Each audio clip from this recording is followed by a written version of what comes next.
Muy bien, muy buenas tardes.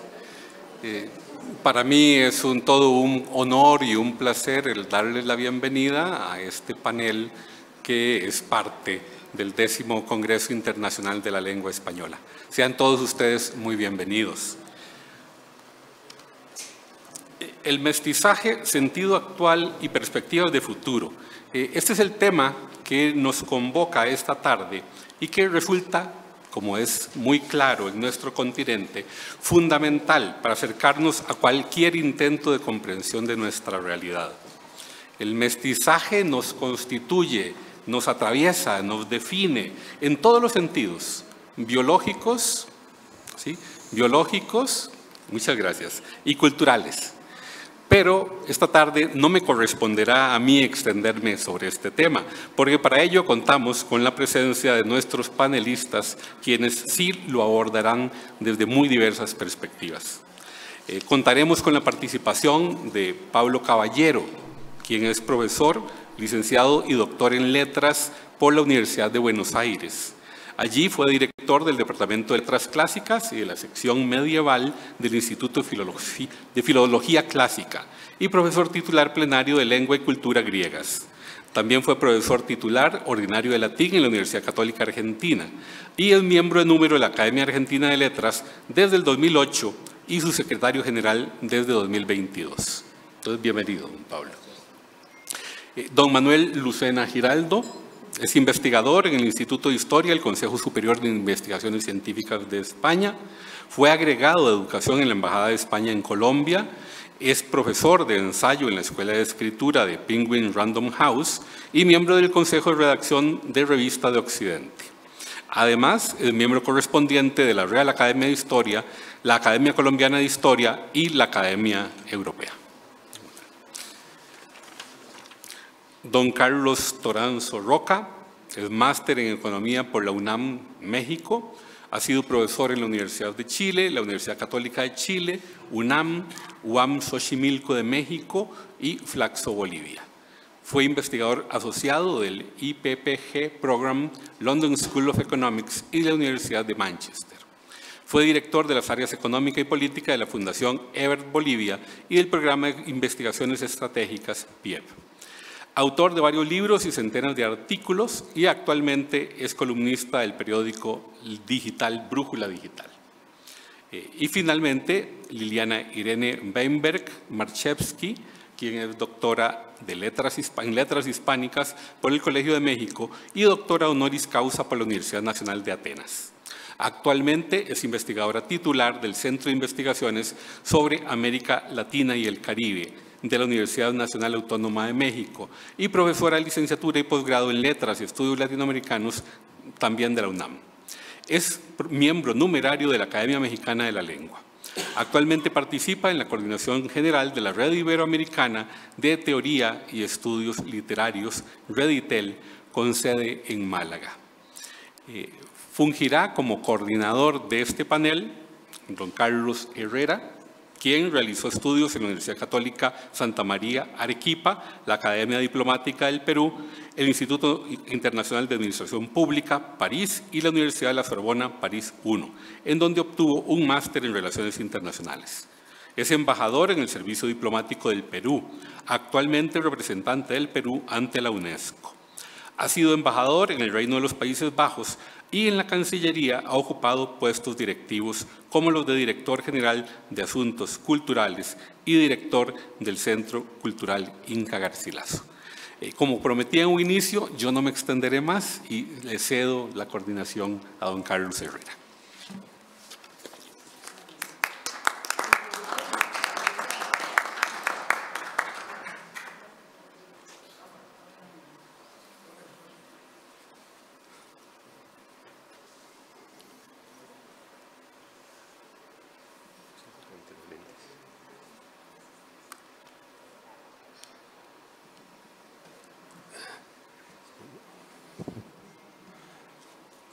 Buenas tardes. Muchas gracias al presidente del panel por sus palabras y gracias a todos ustedes por desplazarse pese al calor y en general a las actividades que hay que hacer en otras partes de este centro, ¿no?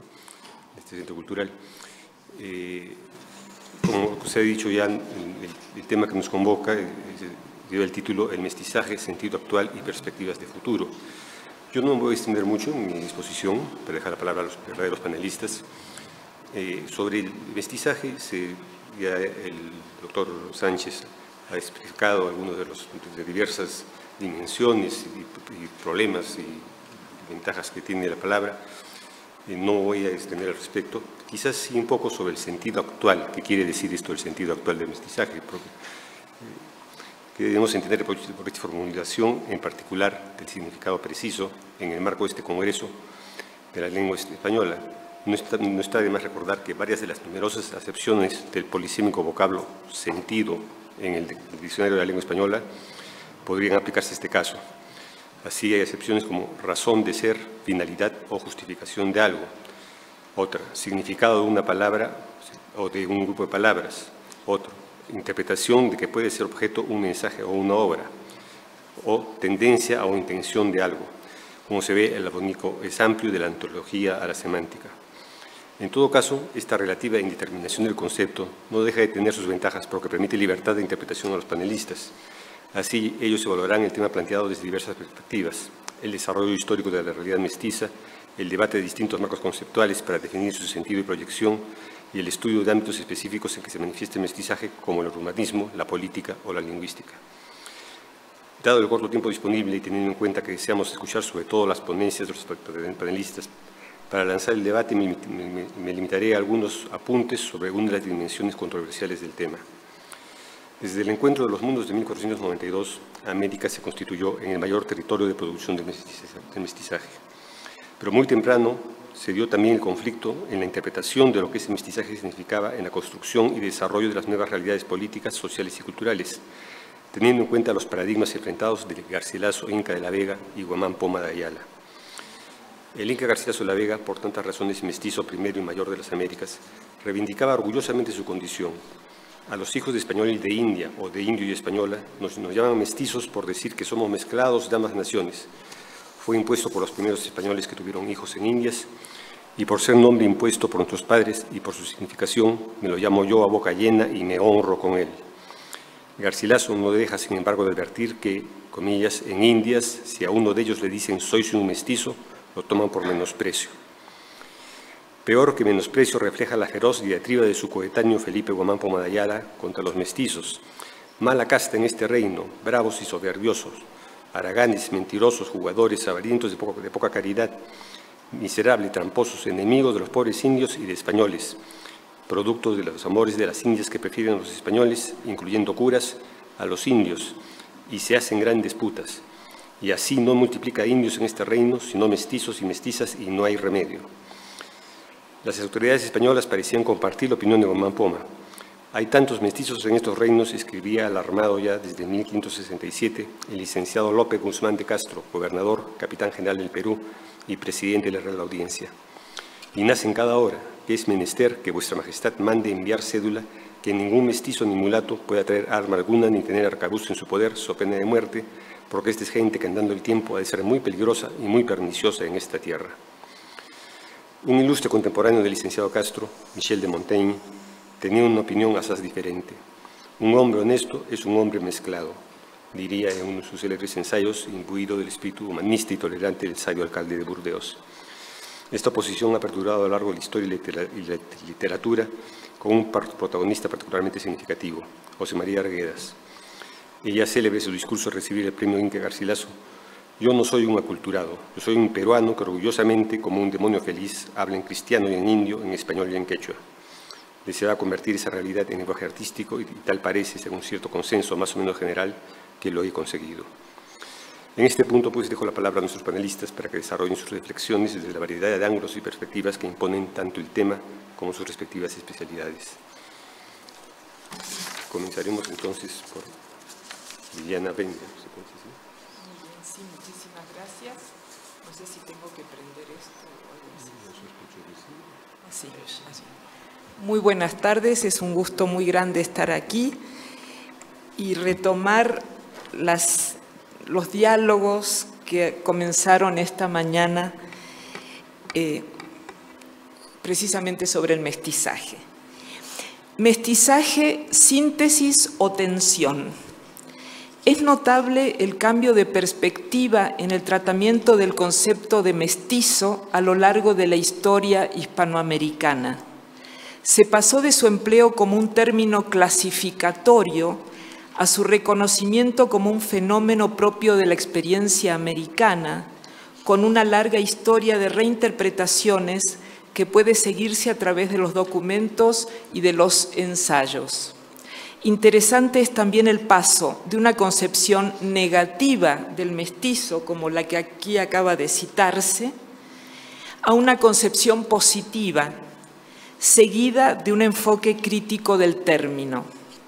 Atender a estos cambios es de algún modo sentir el pulso de nuestra historia y sentir el pulso de las interpretaciones de la experiencia americana. Originariamente, y en esto es interesante asomarnos al Cordiam, este concepto está ligado a la generación de una sociedad de castas. Pedí que se proyectara una de estas bellísimas pinturas de castas que hay en México. Originariamente el término mestizo era un término clasificatorio que remarcaba una postura jerárquica, estaba ligado a la generación de una sociedad de castas con jerarquías y separaciones fuertemente establecidas. Así, para los siglos XVI y XVII encontramos la recomendación de que un indio se case con india, comillas, porque no pariese más mestizo, cierra comillas. Se asocia al mestizo a la gente baja, entrecomillado. Se hace referencia a un, comillas, mestizo o persona de casta infecta, que no es de sangre limpia, sino mulato, mestizo u otra clase como aquí se distinguen. Ser de descendencia mestiza, no pura, llegó a convertirse en sinónimo de ilegitimidad. Conforme se consolide el orden virreinal, ilegitimidad y mestizaje llegarán a ser equivalentes. A pesar de las medidas que buscaban preservar el sistema de castas, los castigos, la negativa a que el mestizo fuera, por ejemplo, escribano o ocupara cualquier cargo administrativo alto, en la vida cotidiana, de todas maneras, proliferó la mezcla. Así lo confirman los primorosos retratos novohispanos de castas, y como lo observa Magnus Mörner, si en un principio una buena proporción de mestizos logró ser asimilada por la familia materna o paterna, pensemos en el caso del Inca Garcilaso, por ejemplo, con el crecimiento demográfico, el sector mestizo comenzó a constituir una proporción cada vez más amplia y marginada de la población, como lo mostró el ensayista argentino Ezequiel Martínez Estrada hacia 1948, cuando mostró la relación entre guacho, mestizo, gaucho. El gaucho era un mestizo, guacho en el sentido de que no tenía padres que lo reconocieran. Sin embargo, para el siglo, vuelvo atrás al siglo XVIII, se ven cambios en la percepción del mestizo. Con Colón Corvo, en su Lazarillo de ciegos caminantes de 1775, declaró: «Yo llevo dicho que los mestizos deben reputarse como españoles y hacer con ellos un solo cuerpo y gozar de los mismos privilegios». Comienza entonces una larga historia de asociación del mestizo con el indígena o contra el indígena asociado al blanco. Una larga y complejísima historia. Paralelamente, a partir de la Ilustración europea, se desarrolló un racismo científico en una postura que tuvo más tarde en Gobineau, por ejemplo, con su ensayo sobre la desigualdad de las razas humanas, uno de sus principales impulsores. el racismo fue sostenido y replicado por los ensayos de corte positivista y evolucionista y tuvo también derivas en los Estados Unidos entre los defensores de la esclavitud. Es entonces cuando se apela a una supuesta demostración científica de la existencia de razas puras con predominio de la raza blanca o aria como cúspide, como ideal de la civilización y como rechazo de la población indígena como inferior y atrasada en la marcha del progreso. Surgirán posturas mestizófilas como la de Justo Sierra, según las cuales, comillas, la verdadera civilización no se difunde por medio del aprendizaje, sino por el mestizaje, considerado un proceso de blanqueamiento del indígena. Es la misma línea que adoptará después Francisco Bulnes en El porvenir de las naciones hispanoamericanas de 1899, quien también defiende el mestizaje en aras de un proceso de blanqueamiento del indígena. Me quedé pensando en la mañana, se hablaba de pluralismo, interculturalidad, etcétera, que hay una pregunta mucho más compleja, sofisticada, que podemos hacernos y nos hemos hecho en América Latina. La pregunta por el nosotros, porque muchos de estos estudios o ensayos sobre el mestizaje están escritos desde una postura blanca, desde la altura de quien pertenece al grupo, a la élite blanca superior. ¿Cuándo habrá empezado un tratamiento del mestizaje como parte de un nosotros? Tal vez con Simón Bolívar. Nosotros somos parte, somos un pequeño género humano, dice Bolívar. Y más tarde, ese observador privilegiado y agudísimo de la vida en ambas Américas, que fue José Martí, afirma taxativamente en Nuestra América de 1891 que, comillas, no hay odio de razas porque no hay razas. Los pensadores canijos, los pensadores de lámparas, enhebran y recalientan las razas de librería que el viajero justo y el observador cordial buscan en vano en la justicia de la naturaleza, donde resalta la identidad universal del hombre. Con ello, Martí responde a todas las posturas pseudocientíficas racistas de fines del siglo XIX.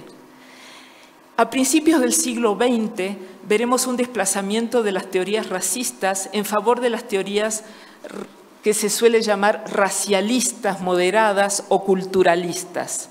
Se dará un interesante cambio que aludirá tanto a los procesos de mestizaje como un término más dinámico y procesual que esencialista. Se habla ya del proceso de mestizaje más que del sector de los mestizos, y un desplazamiento que ligará el término a un proceso de integración racial, a la vez que se convertirá en una categoría de análisis e incluso en algunos casos en la base de un discurso identitario.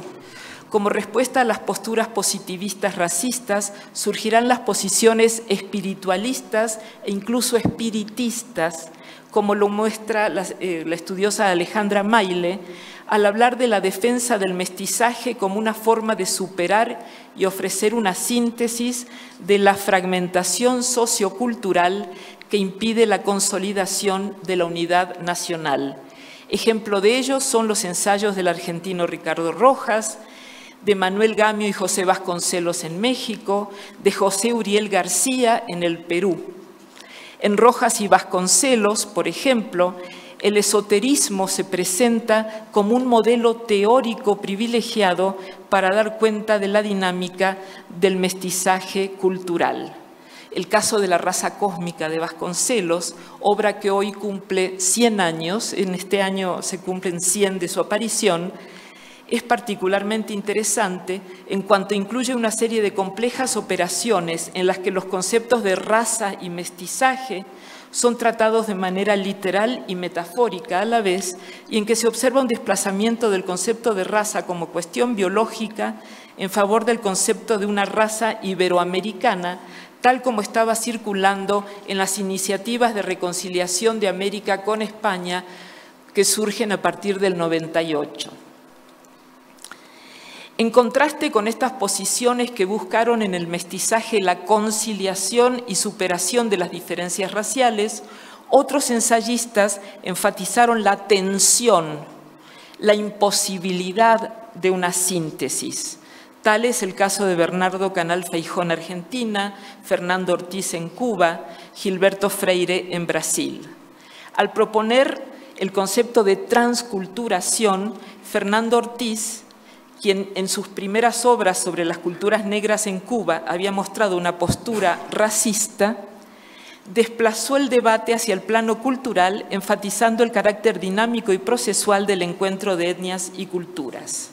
Muchas serán las respuestas y propuestas posteriores que complicaron aún más las cosas al vincular estas cuestiones con otra que obsesionó a muchos intelectuales, la cuestión de la identidad nacional y las posibles respuestas culturales a un mundo en un proceso de modernización acelerada. Con el desarrollo de los estudios culturales y el creciente interés por los fenómenos literarios y lingüísticos, aparecerán nuevos conceptos como el de heterogeneidad cultural de Antonio Cornejo Polar o, más tarde, el de hibridez por parte de Néstor García Canclini, procesos de hibridación que atraviesan las culturas en su transición de lo tradicional a la modernidad, lo culto, lo popular, lo masivo. La hibridación desplaza el término mestizaje y se considera una interpretación útil de las relaciones de significado que se han reconstruido a través de la mezcla. Para terminar, y en un nuevo giro de la espiral que podemos relacionar con la afirmación de otras lenguas y epistemes, voy a recordar que la antropóloga boliviana contemporánea Silvia Rivera Cusicanqui defiende una noción extraída del mundo indígena, Xixi, que permite describir una sociedad abigarrada que refleja la coexistencia de múltiples diferencias culturales que conviven en la diferencia sin fundirse. Entonces hay otra posibilidad que ya toma del color gris, bueno, de lo que se maltraduce como gris, que es la coexistencia de distintos tonos que van del blanco al negro sin nunca fundirse. En su libro Un mundo Xixi es posible, explora esta perspectiva para pensar la realidad latinoamericana y plantear la posibilidad de una convivencia en la diferencia. Muchas gracias.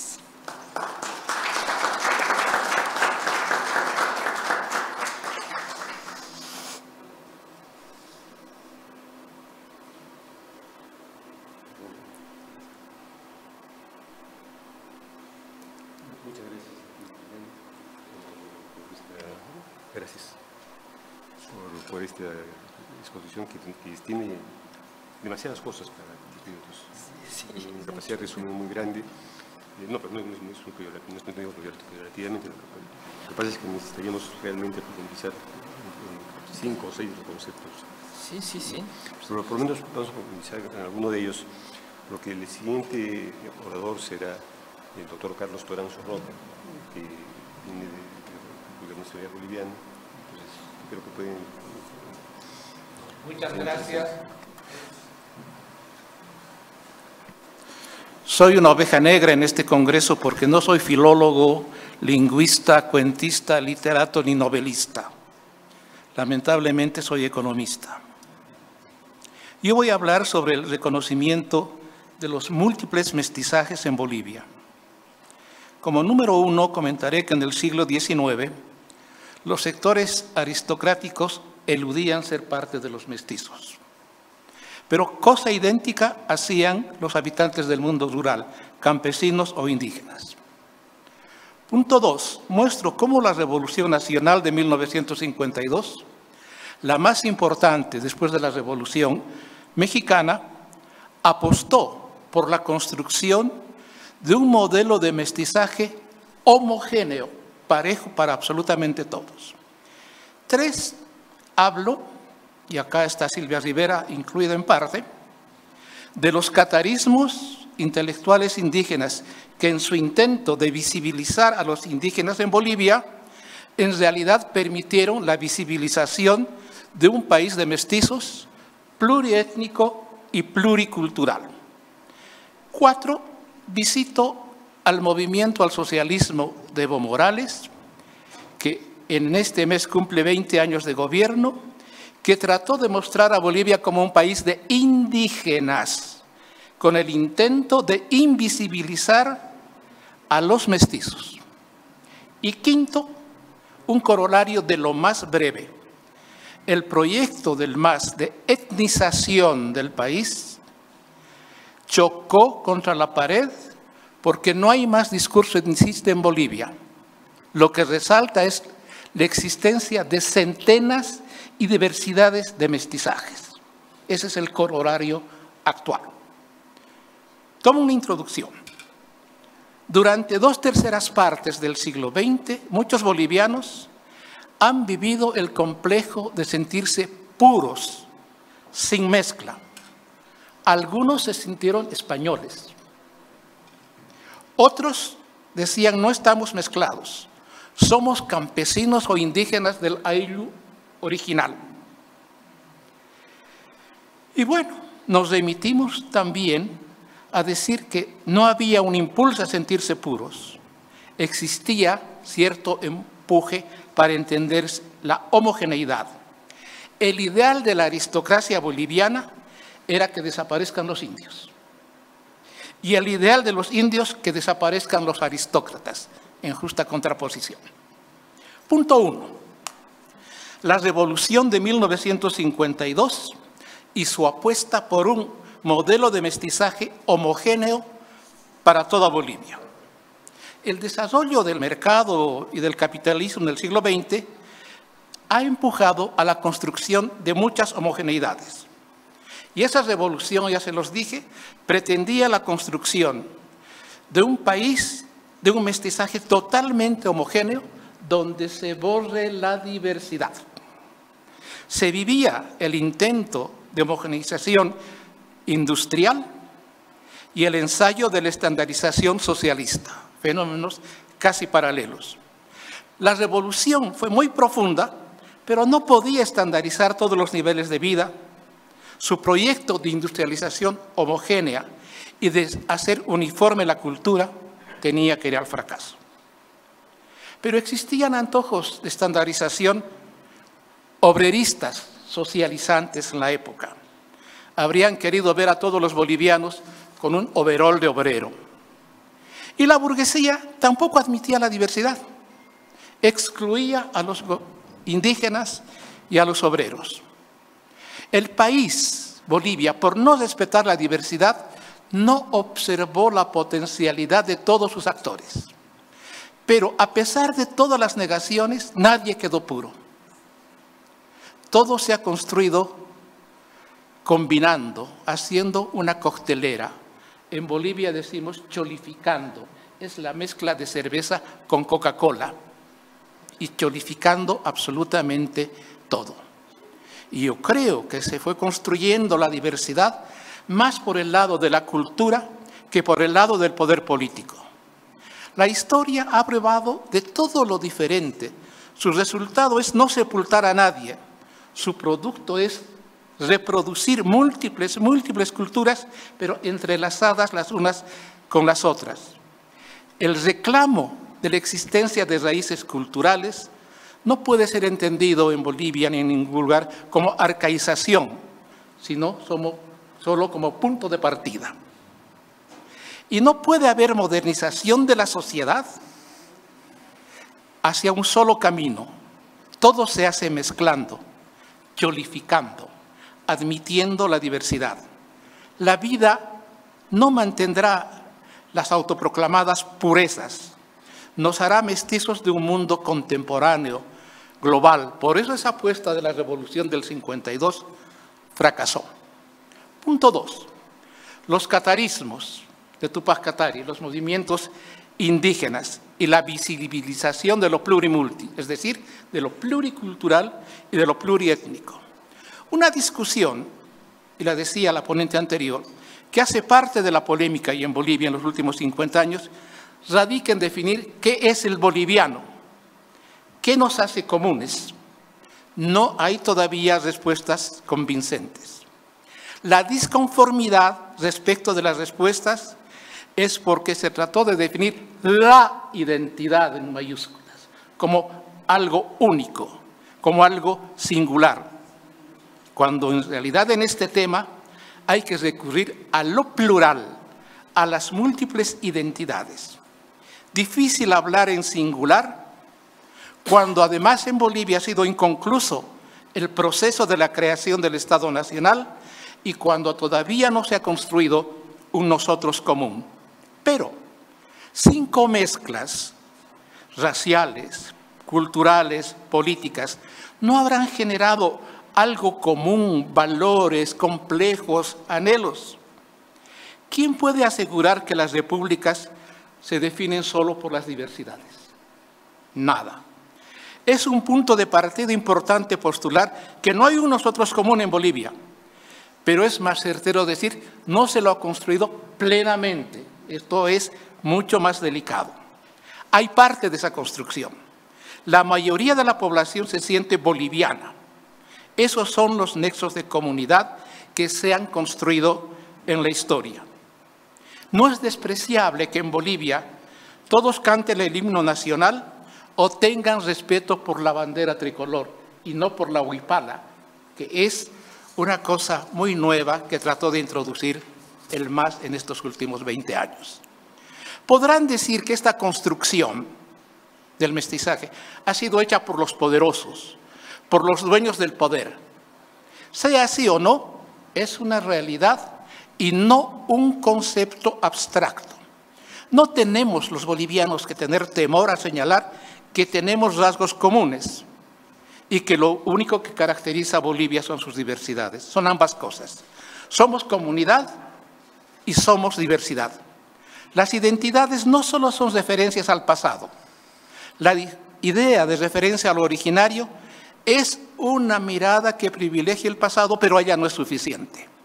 Las identidades son movimiento, no es nada estático, son pasado y presente a la vez conjuntamente.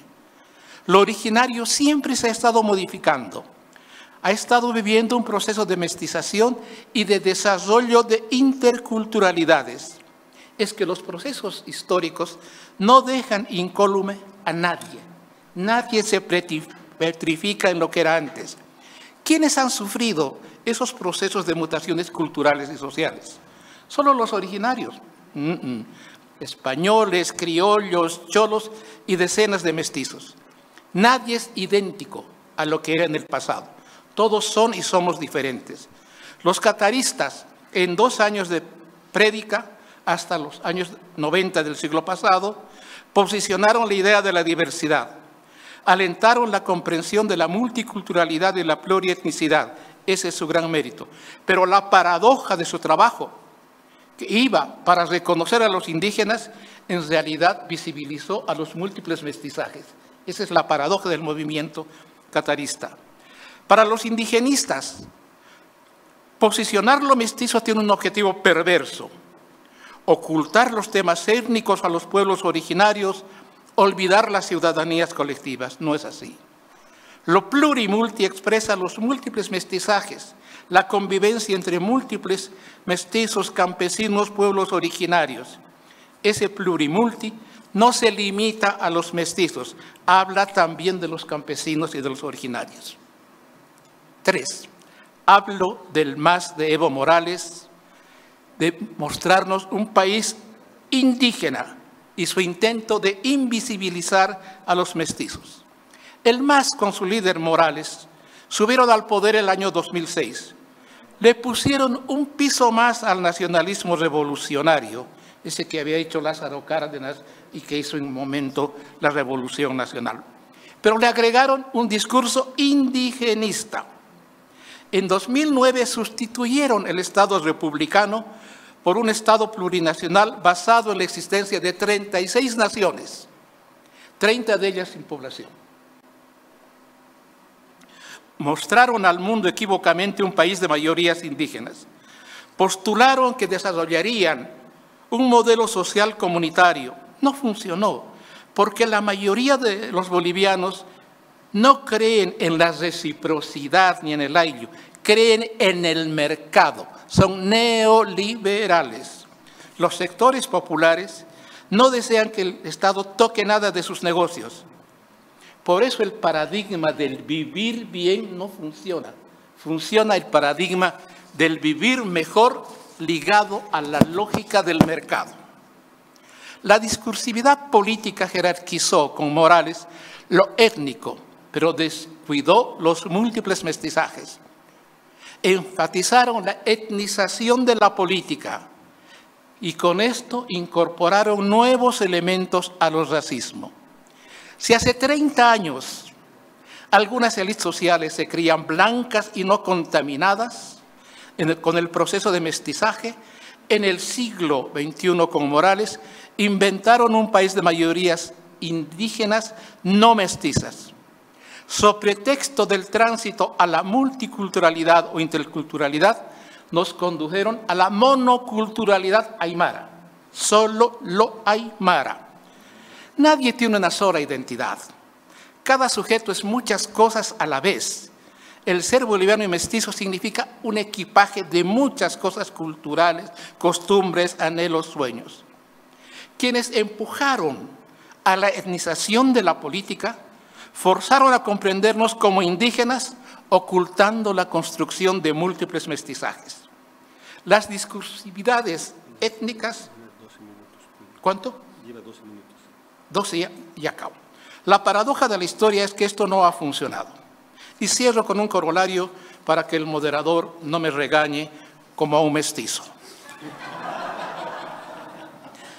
En las elecciones nacionales de 2025 no se ha discutido absolutamente nada de lo étnico. Se ha caído el Estado plurinacional, se cayó la etnización de la política. Pero debo decir, los múltiples mestizajes no ocultan los orígenes étnicos, no tienen por qué hacerlo. El tema indígena en Bolivia ha sido sustituido por lo urbano popular. El MAS de Evo Morales fracasó. Somos un país de decenas de miles de mestizajes que incluyen a los pueblos originarios. Gracias.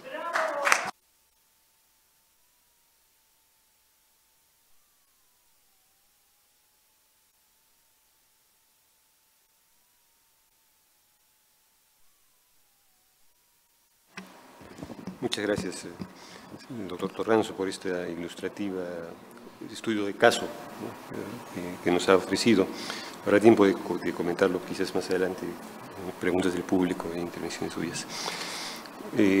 Sigue la exposición del doctor Manuel Lucena Giraldo, que nos brinda una visión distinta del mestizaje, porque tiene otro ángulo.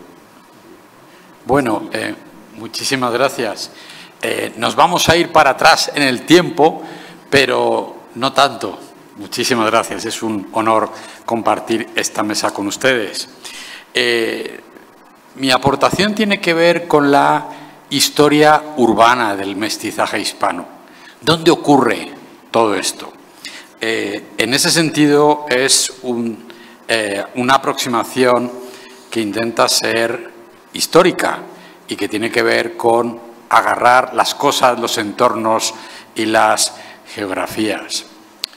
Y en ese sentido confío en hacer aportaciones que valoren otros puntos de vista, otras perspectivas.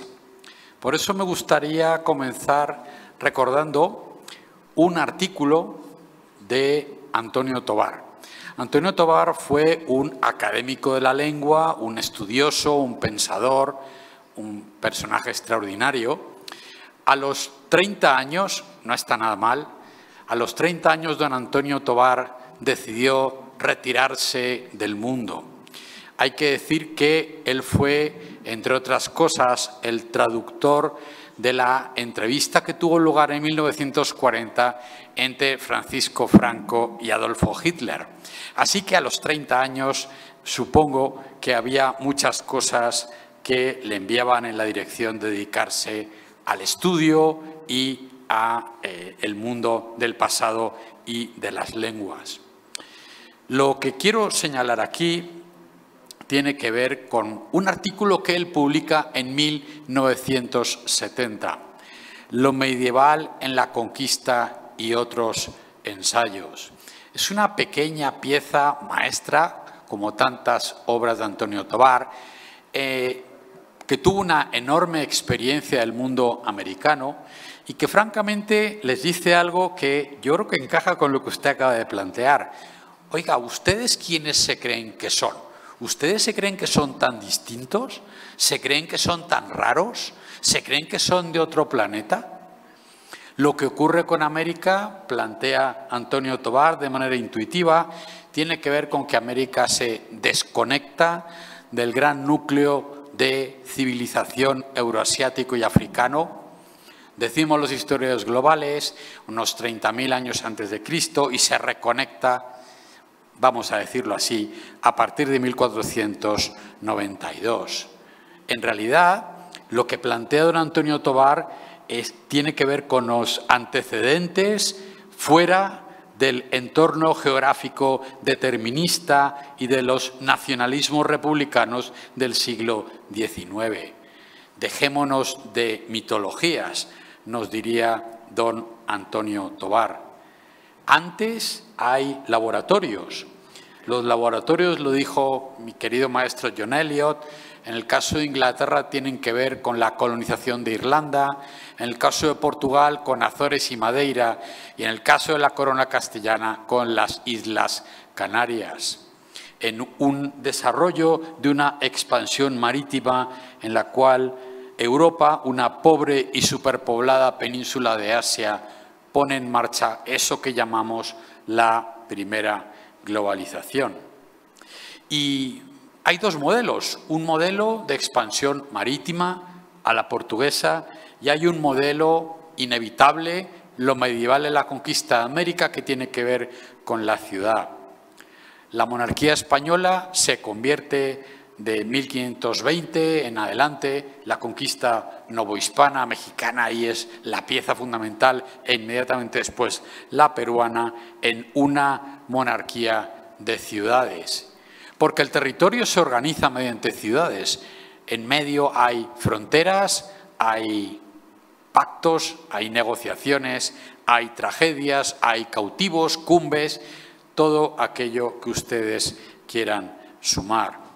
En 1600 ya hay 200 ciudades que forman parte de esa constelación de metrópolis pequeñas, grandes, en los 4 continentes, vinculadas a la primera estructura política común de la historia de la humanidad, la monarquía de los Felipes. Pero mi razonamiento, que tendría que ver con lo que planteó el maestro Juan Gil esta mañana, y me encanta que nos acompañe, tiene que ver con una definición exacta que utilizó esta mañana. El mestizaje como un producto de circunstancias. Creo que es literal la frase, querido Juan. Las ciudades son los laboratorios en los cuales la causa y el efecto se reúnen y nadie sabe, evidentemente, lo que puede ocurrir. En todo caso, si hubiera que elegir una fecha importante, sería 1580. En 1580, Felipe II, rey de España y las Indias, empieza a vender oficios municipales. Felipe II tiene 4 bancarrotas y, bueno, el poder se centrifuga, pero también se dispersa. No solamente hay élites indígenas articuladas con el aparato aristocrático de la monarquía de Felipe II, también hay ciudades que son metrópolis en la frontera, no de la España medieval, no de la Castilla o el Aragón peninsular, sino en la frontera global, que mira, por supuesto, hacia el Pacífico y hacia Asia, y que tiene en México la capital imperial, si es que esta categoría anacrónica tuviera que ser incorporada de alguna manera al razonamiento. Y hay una palabra que he echado de menos un poco esta mañana, no sé si ha salido al final o no, que es la palabra barroco. Es que en realidad el barroco es el mestizaje y el mestizaje es el barroco. En un proyecto que desarrollamos con el apoyo del Gobierno de Canadá, 21 investigadores de 7 países distintos, llegamos a la conclusión de que en realidad, es el libro que publicamos, hay un barroco hispánico y transatlántico, también indio, también asiático. Y el mecanismo de aproximación a esa monarquía mundo, a esa primera globalización, luego vienen las demás, vinculadas con ellas, tiene que ver con la ciudad.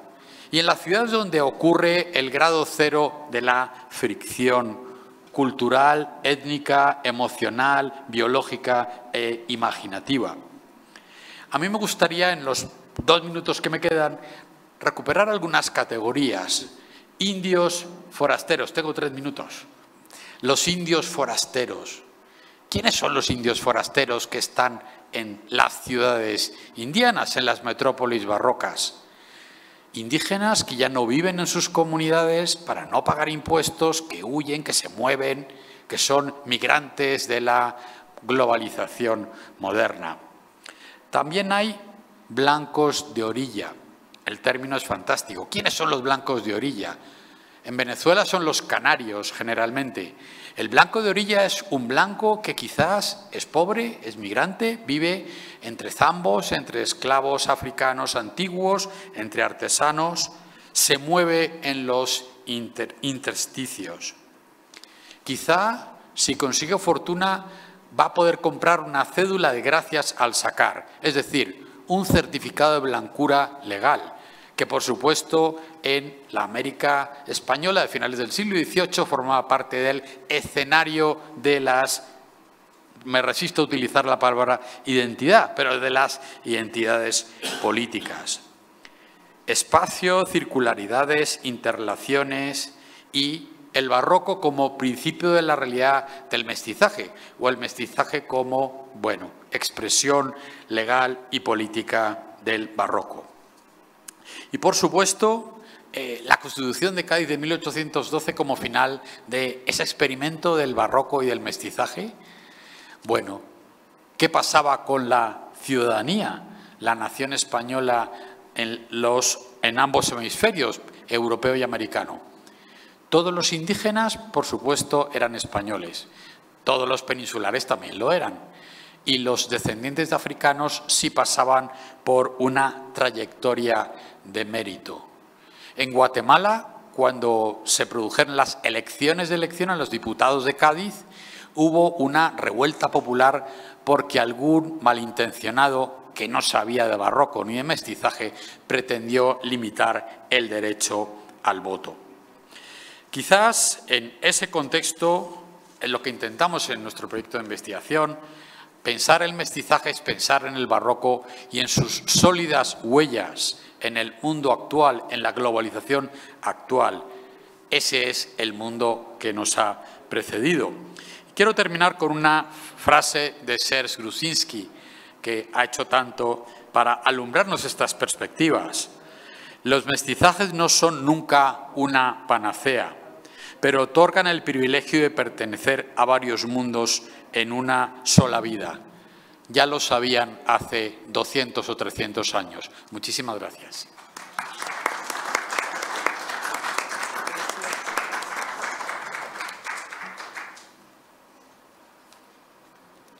Muy bien, muchas gracias por la intervención, que efectivamente nos hace percibir otras dimensiones del mestizaje que para mí no eran evidentes. Entonces pasamos a escuchar a don Pablo Adrián Caballero. Gracias. ¿Se oye bien?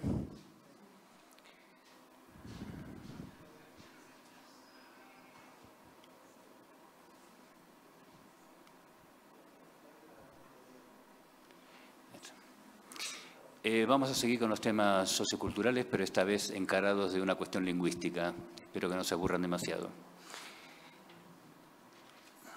La gramática histórica de don Ramón Menéndez Pidal dice que la idea de género neutro se perdió, salvo en el pronombre y el adjetivo sustantivado, quedando así una forma vacía de sentido. Ante esto, el romance incluyó las formas del neutro que acababan en O entre los masculinos, las en A entre los femeninos. Si esto es así, el neutro singular O se ha asimilado al masculino y el neutro plural A al femenino. Dice esto alegando que el masculino es un género que representa mejor la indeterminación sexual del neutro que no el femenino. Habría que rever, pensamos, algunas aseveraciones como que el neutro plural en A pasa al femenino o que el masculino representa mejor la neutralidad.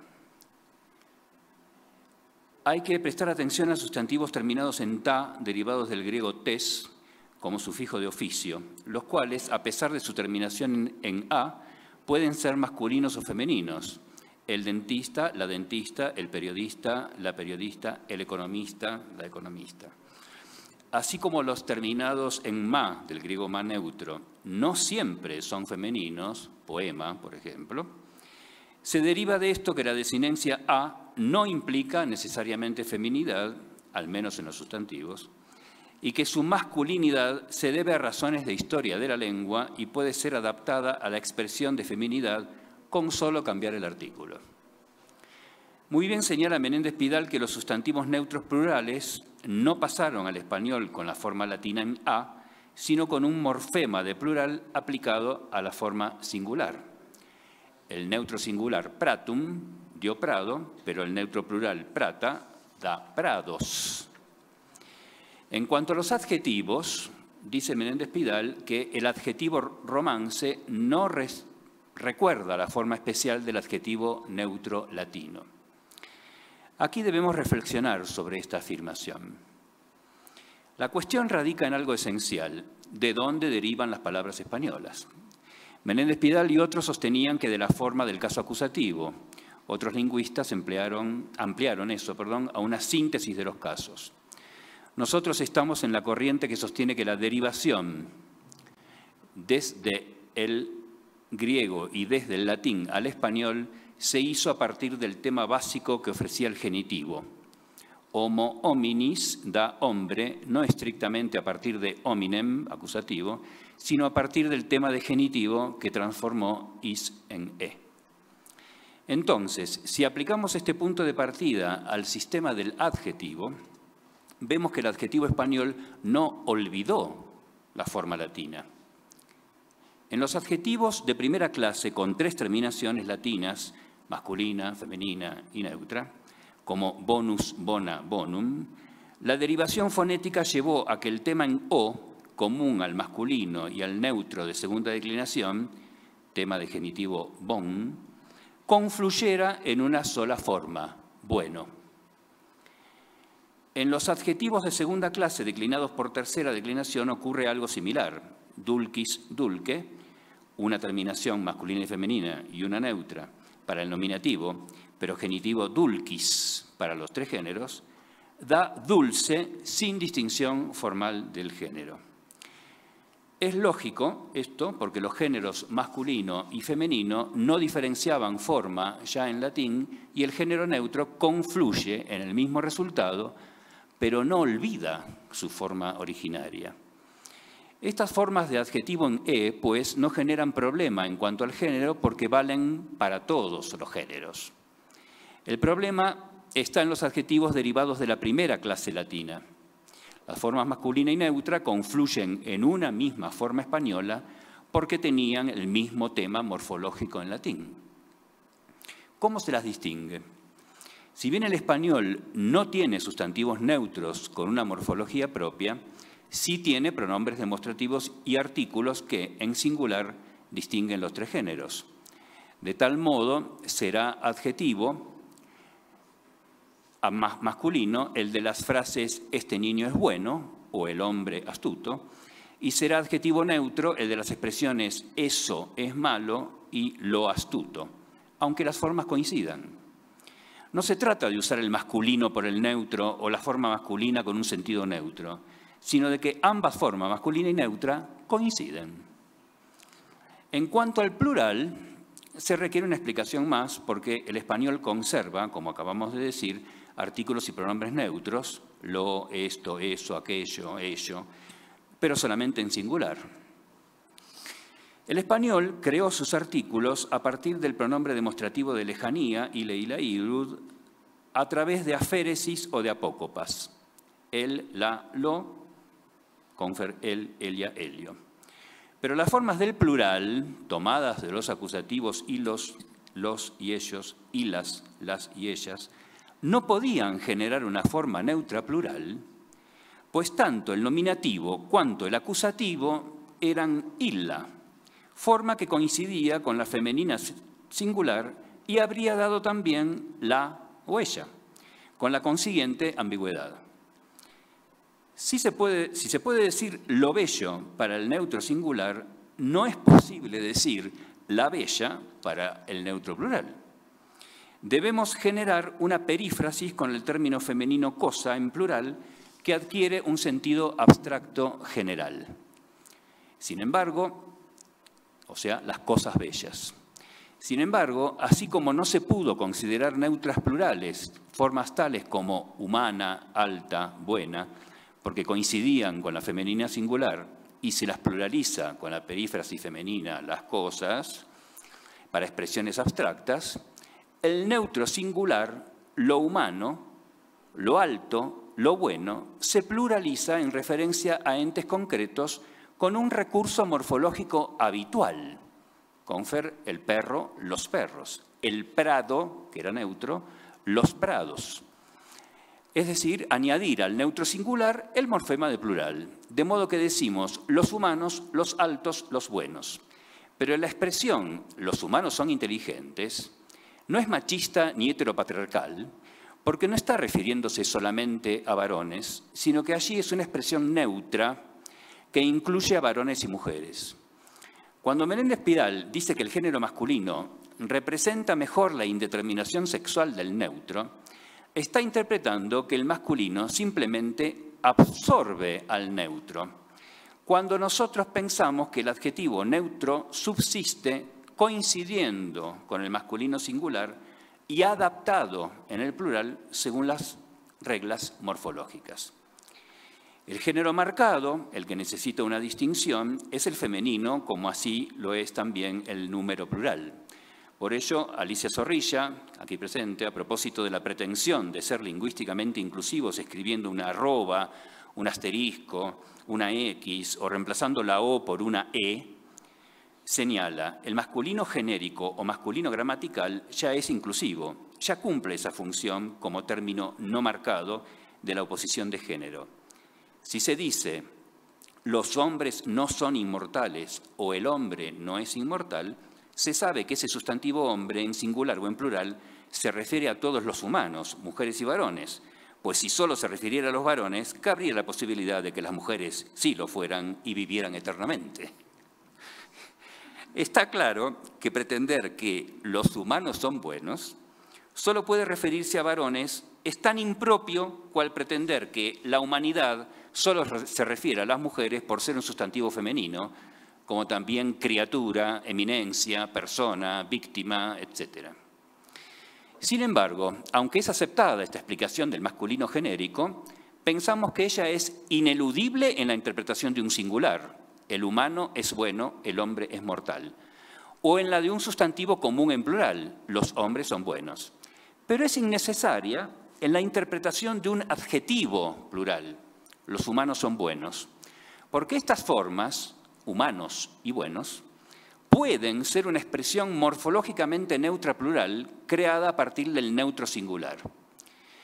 Y un cartel como «Cuidá a los animales, hacete veganx» no necesita usar una grafía supuestamente inclusiva, porque la forma vegano no es solo masculina, sino también neutra, y es esta la que se emplearía allí, de modo que el neutro no marque ninguna opción sociosexual. En síntesis, observamos que... Uy, retrocedí, avancé demasiado. Gracias. La expresión de una pluralidad neutra parece imposible y para ello la lengua recurre a una forma singular, lo bueno, o a una perífrasis paradójicamente femenina, en la que interviene el término cosa, las cosas buenas. Segundo, el neutro singular existe, no en los sustantivos comunes, pero sí en los adjetivos sustantivados y además es habitual en los adjetivos y pronombres. Tercero, en el ejemplo los humanos, visto como neutro, habría un proceso análogo al que la lengua realiza en la masculinización de los sustantivos neutros latinos. Como dije, pratum, prado, pero prata, prados, donde este plural no surge del neutro latino, sino de una pluralización morfémica del singular masculino, cuyo tema latino coincidía con el del neutro. El masculino dominus da dueño, como el neutro pratum da prado, ambos con tema en o, y ambos hacen el plural con s. Podemos decir allí que hay un mestizaje morfológico. Cuarto, sería entonces un error pensar que las perífrasis con formas de adjetivo aparentemente masculinas, los altos no pasan por acá, son tales porque aunque se pueda decir de modo práctico que esas formas masculinas son genéricas e incluyen lo femenino, es posible entenderlas a partir de la historia de la lengua como formas estrictamente neutras. Gracias.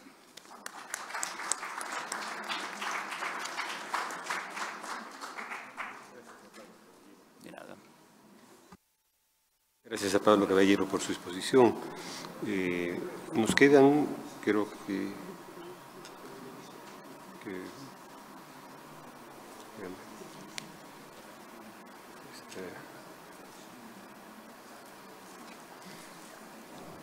nos quedan 11 minutos. Propongo en primer lugar si alguien de la mesa desea reaccionar a alguna de las otras intervenciones o pasamos ya directamente a la cuchilla. Si alguien de la mesa... ¿Pasamos al público o quieres hablar con la mesa? Pasamos al público.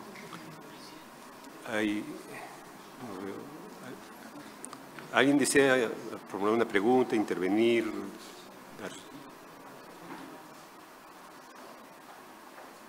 ¿No hay manos levantadas?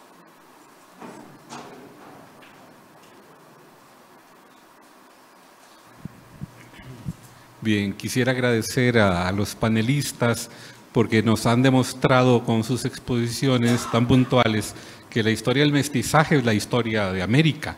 Mejor, las historias de los mestizajes, porque las respuestas que se van articulando en cada uno de nuestros países al desafío de consolidar los proyectos nacionales desde el siglo XIX son muy variadas y me han hecho reflexionar mucho porque yo provengo de un país, Costa Rica, que en segunda mitad del siglo XIX procede a construir todo el proceso de invención de la nación y lo hace a partir de 3 pilares fundamentales. El primero, que Costa Rica es un país pacífico, relativamente cierto, vamos a darlo por bueno. Laborioso, yo creo que sí, aunque mis compatriotas lo cuestionan. Y el tercero, que Costa Rica es un país blanco. Y desde eso, Costa Rica se definió por oposición al resto de Centroamérica, especialmente Nicaragua, como una Costa Rica blanca, europea, en contra de la evidencia fáctica, de lo empírico. Y se produjo un proceso de blanqueamiento muy interesante por el cual se homogeniza toda la población, a la población mestiza, por supuesto, pero se la blanquea. Y hay una aceptación, un autoblanqueamiento, que tuvo un efecto interesante de consolidar un imaginario nacional bastante armónico, claro, excluyendo a minorías afro y los pueblos indígenas. Además, relegándolos a la periferia nacional.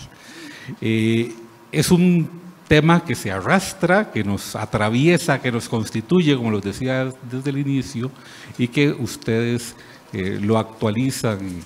Además, nos plantean diversas perspectivas para seguir meditando. Así que muchísimas gracias.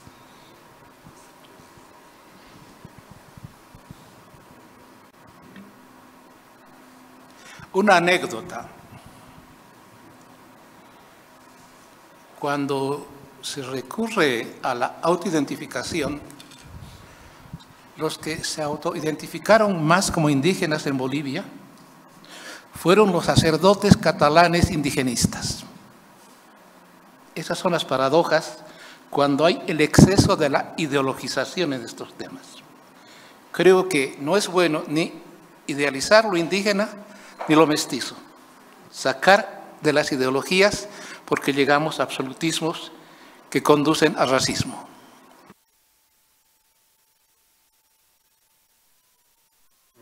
Con esto termino yo, por lo menos, mis intervenciones, pero me han hecho reflexionar algunas de las exposiciones sobre el nosotros, que está en el corazón de todo esto, ¿no? Y ustedes saben que en el quechua y en otras lenguas como el aymara, creo, y el guaraní, existen dos clases de nosotros. El nosotros, este grupo, que excluye al resto, y el nosotros inclusivo, que seríamos todos, ¿no? Y eso tiene una significación muy grande. No haya chanito. Eso es. No. No. Bueno, se finí.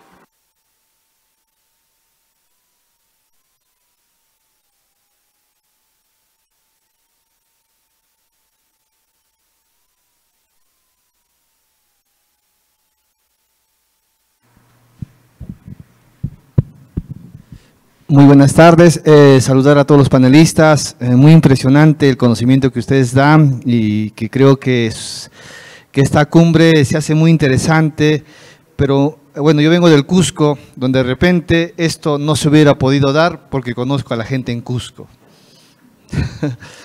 Pero es interesante porque sigo muchos de los conversatorios, mucho de lo que ustedes hacen y me gustaría saber cómo ustedes ven el futuro y la construcción del mestizaje y la difusión del mestizaje en el Perú.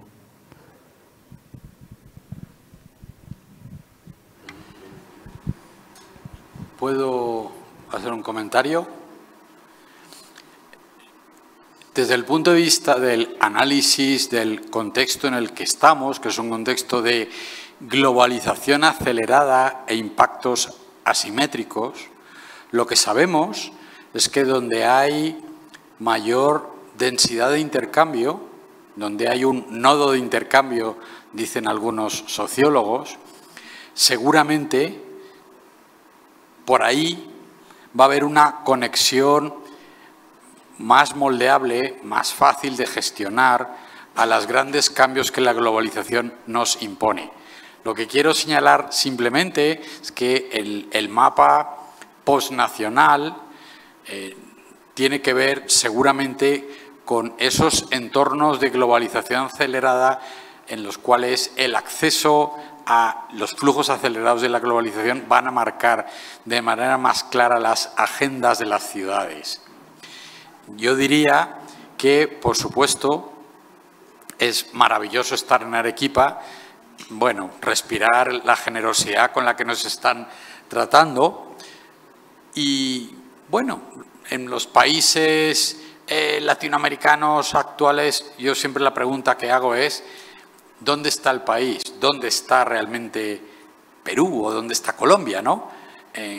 Bueno, una cuarta parte de la población colombiana está fuera de Colombia. En el caso de Venezuela, en fin, mejor no hablar de ello.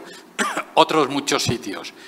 Quiero decir que el entorno de las tradiciones urbanas, metropolitanas, locales, específicas, muy probablemente deben estar en la ecuación, pero muy probablemente también hay otro Cuzco, hay otro lugar, hay otros muchos Perús, por utilizar una expresión muy literaria y muy de aquí, ¿no? Que formarán parte de un cuadro mucho más complejo del que nos parece si lo miramos desde el siglo XIX. Y esto espero que sea una reflexión que podamos compartir. Muchísimas gracias. Gracias. Yo solo podría añadir que personalmente pienso, y creo que muchos peruanos lo pensamos así, no hay solución. Hay progresos, hay cambios históricos. Hoy día ya no se puede chorear a todo el mundo en el Perú como se hacía antes, ¿no? Se hace, pero bueno. Pero estaba pensando en la intelectual boliviana, Sí, Silvia Rivera. Y su metáfora del tejido, ¿no? Sí. Eso me parece que sería la mejor forma para poder ser un nosotros peruano colectivo.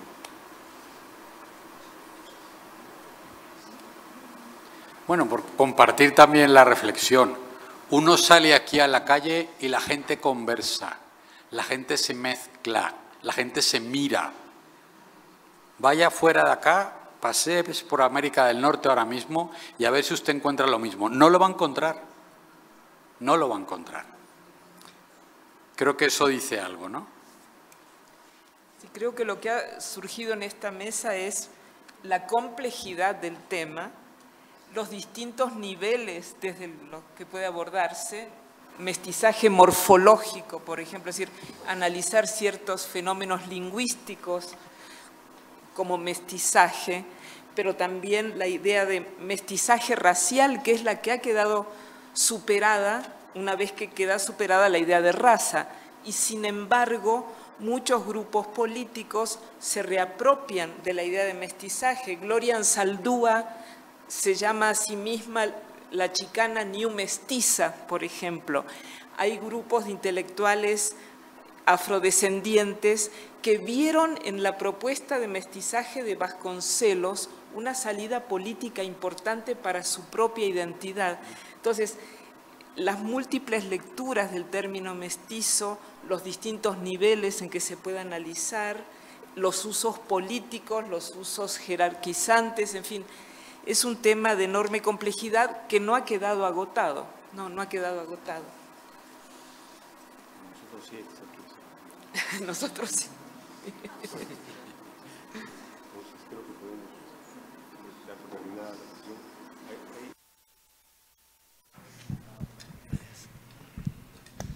Buenas tardes, perdón. ¿Sí o no? ¿La última? Ya. Por una consulta, siempre tengo una duda. El mestizaje, ya sea en el idioma, en la raza, vengo desde Lima, perdón, raza, idioma, ¿ha evolucionado a través del tiempo? ¿Se ve una clara... ¿y para dónde avanza? ¿Para fusionarnos más o para separarnos más? Gracias y excelente ponencia. No me... Conforme evolucionó el mestizaje a lo largo del tiempo. Gracias.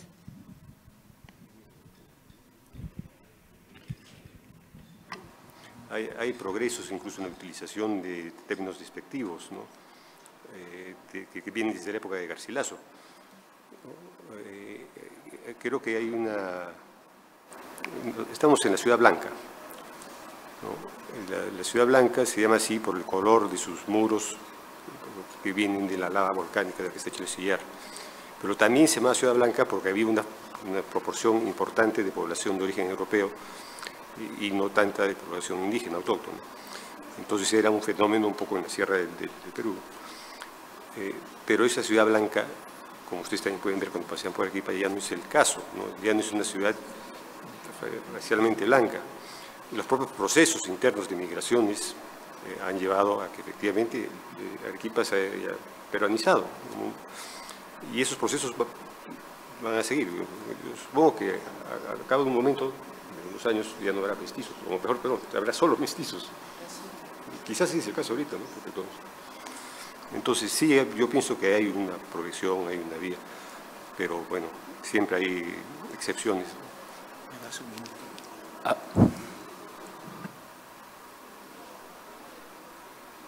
En este tema hay algunos sustantivos que se vuelven adjetivos. Lo cholo, por ejemplo.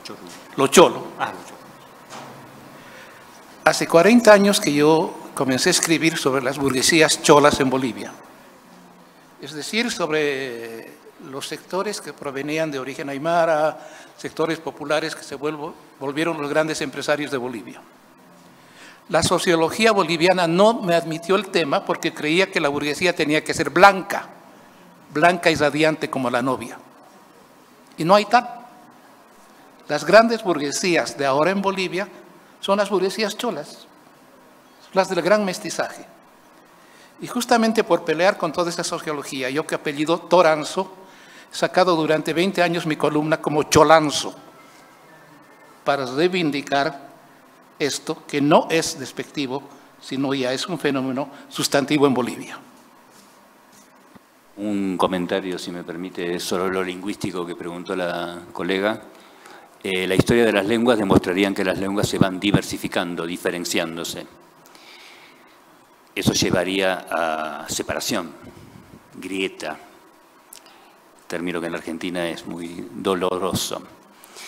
Pero creo que podemos tener un poco de esperanza en el hecho de que la globalización hace que las lenguas se estén mestizando en no solo conceptos, sino también en algunos términos que generalmente llamamos préstamos y que los adoptamos o no los adoptamos directamente. Uno puede decir cocktail o cóctel, lo que quieren decir, pero nos entendemos y nos vamos...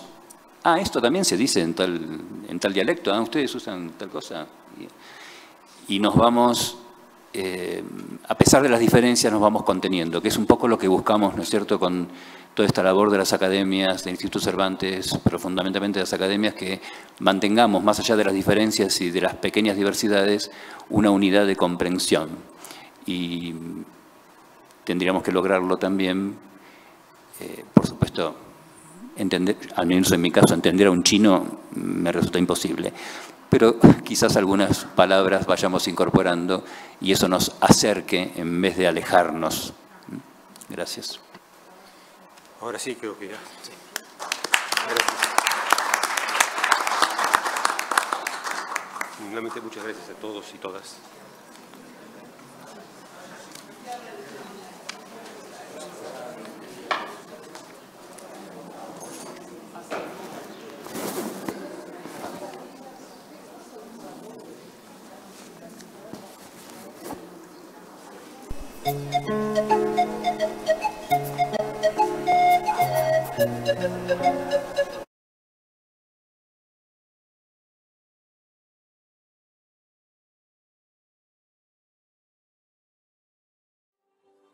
Arequipa, ciudad de tradiciones y de gente laboriosa, será el escenario del próximo Congreso Internacional de la Lengua Española.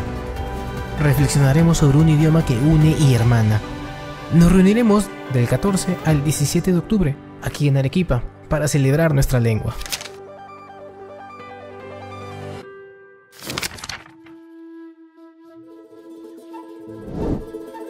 El escribano de Cabildo, Oquilca Camayoc. Una ilustración que pertenece a la Nueva Crónica y Buen Gobierno de Felipe Guamán Poma de Ayala. Es la inspiración del logo del 10º Congreso Internacional de la Lengua Española de Arequipa, CILE Arequipa. Representa el paso de las culturas andinas, que eran orales a la cultura letrada, la cual se inició en el Virreinato del Perú durante el siglo XVI con la llegada de la lengua española y la escritura alfabética. El documento del año 1615, de más de 1000 páginas y 398 ilustraciones, fue dirigido a Rey Felipe III de España. Guamán Poma, considerado el primer cronista de raíces indígenas, solicitaba una reforma del gobierno virreinal. Pluma, tintero, hojas, un rosario y un hombre de vestimenta inca concentrado en su escritura simbolizan el mestizaje y la interculturalidad, que son uno de los ejes del Congreso Internacional de la Lengua Española de Arequipa, CILE Arequipa. 10º Congreso Internacional de la Lengua Española, Arequipa, Perú, 2025. Arequipa, ciudad labrada por su gente laboriosa con el material surgido de las entrañas de sus volcanes. Ciudad de arraigadas tradiciones y protagonismo cívico en la historia del Perú. Ciudad que crece y se transforma, uniendo los desafíos del porvenir con las huellas de su historia viva. Por primera Esta vez, esta ciudad, ejemplo de integración creativa entre culturas, será el escenario para reflexionar sobre el patrimonio y los retos de nuestro idioma común. La lengua española. Un idioma que se nutre del mestizaje y la interculturalidad. Así será. Y gozosos diremos, es mi patria el globo entero. Hermano soy, del indio y del ibero. Un idioma que puede expresar mensajes de forma clara y accesible. Tan clara como el agua. Un idioma que seguirá evolucionando junto a las culturas digitales y la inteligencia artificial, y que podrá acercar a los más jóvenes al notable escritor que nos convocó para decirles, anunciándoselos con enorme alegría, que la próxima reunión tendrá lugar en mi tierra natal, en la ciudad de Arequipa, que estoy seguro va a recibirlos a todos ustedes con los brazos abiertos. Aquí nos reuniremos para celebrar nuestra lengua como un idioma que incluye, une y hermana. Aquí compartiremos historias, experiencias y anhelos. Aquí, donde el mestizaje se encarna en su gente y su arquitectura, crearemos un espacio para debatir y proyectar nuestro idioma hacia el futuro. Aquí, en Arequipa.